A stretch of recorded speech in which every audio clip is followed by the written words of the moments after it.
ચોટીલા નવાગામની સીમ નજીક યુવાન પર ફાયરિંગ કરવાનો પ્રયાસ કરાયો હતો.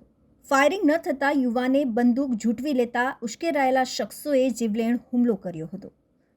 ચોટીલા નજીક નવાગામ જંગલ વિસ્તારમાંથી પરત ફરતા યુવાન પર અગાઉના ઝઘડાના મનદુખ બાબતે ફાયરિંગ કરવાનો પ્રયત્ન કરવામાં આવ્યો હતો, પરંતુ ફાયરિંગ ન થતાં ઉશ્કેરાયેલા 4 શખ્સોએ લાકડાના ધોકા વડે યુવાન પર હુમલો કરી ફરાર થઈ ગયા હતા. જ્યારે ઇજાગ્રસ્ત યુવાનને સારવાર માટે રાજકોટ હોસ્પિટલ લઈ જવામાં આવ્યો હતો. ચોટીલામાં રહેતા મુબીનભાઈ યુનુસભાઈ હમીરકા મિત્રો સાથે નવાગામ જંગલમાં જમવાના પ્રોગ્રામમાં ગયા હતા, જ્યાંથી બાઇક લઈ યાસીનભાઈ સાથે પરત ફરી રહ્યા હતા.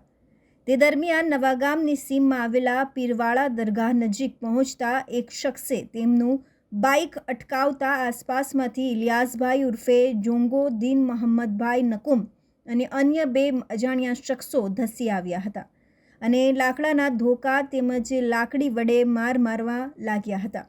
આથી મુબીનભાઈના મિત્રોએ તેમને બચાવવા દોડી આવ્યા હતા, પરંતુ હુમલાખોર શખ્સોએ તેમને પણ મારવાનો પ્રયાસ કરતા ડરના લીધે મુબીનભાઈના મિત્રો ગભરાઈને ત્યાંથી જતા રહ્યા હતા અને મુબીનભાઈએ લાકડાનો ધોકો આંચકી લેતા ઉશ્કેરાયેલા દીન મોહમ્મદભાઈએ બંદૂક કાઢી ફાયરિંગ કરવાનો પ્રયાસ કર્યો હતો, પરંતુ ફાયરિંગ ન થતાં મુબીનભાઈએ બંદૂક છીનવી લઈ વાળમાં ફેંકી દઈ નાસી છૂટ્યા હતા અને પોતાના કૌટુંબિક ભાઈને જાણ કરતા મુબીનભાઈને પ્રથમ ચોટીલા સરકારી હોસ્પિટલ અને ત્યારબાદ વધુ સારવાર માટે રાજકોટ હોસ્પિટલમાં લઈ જવામાં આવ્યા હતા.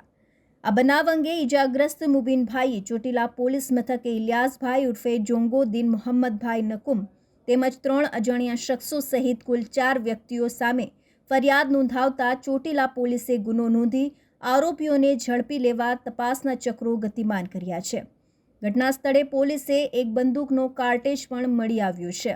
મુકેશ ખક્કરનો રિપોર્ટ, તન્ના સમાચાર, ચોટીલા.